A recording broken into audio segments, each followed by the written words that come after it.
Getting your head in the right place. Now, that's not stuck in the sand or up your backside or somebody else's backside for that matter, but that's firmly and squarely on your shoulders, looking ahead with a steely gaze, with a strong sense of self and bounded optimism. I can do this.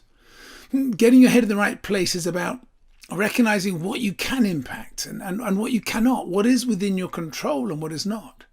It's about not losing sight of the big picture, not forgetting about the journey that you're on. It's about recognizing your role in that big picture, considering who relies upon you to get your bit right, keeping cool, keeping measured, keeping focused, and keeping on task.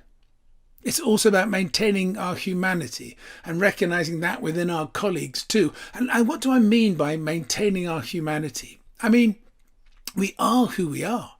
We're fathers, mothers, brothers, sisters, husbands, daughters, sons, lovers, best mates, colleagues. We are human, we are fallible, we are emotional, but we are tangible, we are real. We should not hide who we really are, and we should seek out to understand others. At the moment, I know many are finding it hard to juggle the demands of work and home, of childcare, of conference calls, of nappies and spreadsheets, dog walking and phones. We try to conceal the family and deny its existence. Don't. We all have the other side. Bring it to the front. Share the real you. Be you. We can be both. Both a brilliant work colleague and a brilliant partner or guardian. And at the moment, there are no clear boundaries between the two. So let's try to be the best we can be at both. And recognize the potential tension, but relax, be human, you are. And what big picture do you play in? We can all add value to the lives of others, be that within our work or our community. We are playing in a bigger picture, and recognizing that we all do is all part of getting our head in the right place and ensuring that we serve those that rely on us.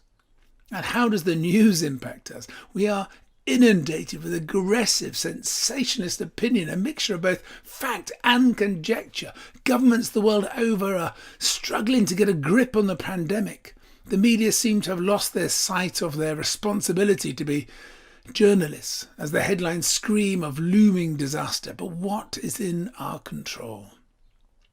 There are two powerful, precious elements that can always be ours, and that is our humanity and our reaction. In Viktor Frankl's excellent and moving book, Man's Search for Meaning, he shares that even while incarcerated in a concentration camp in Nazi Germany, his sense of self and being gave him the strength to continue, and that with consciousness comes choice. There is a gap between stimulus and response, and it is that space that we can control.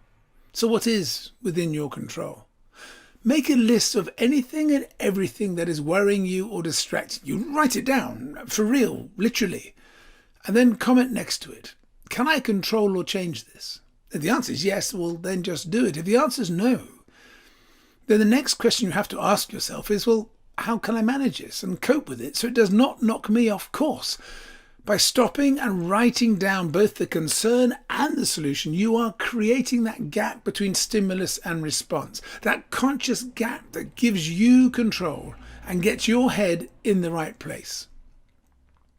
And lastly, I spoke of bounded optimism. What do I mean by that?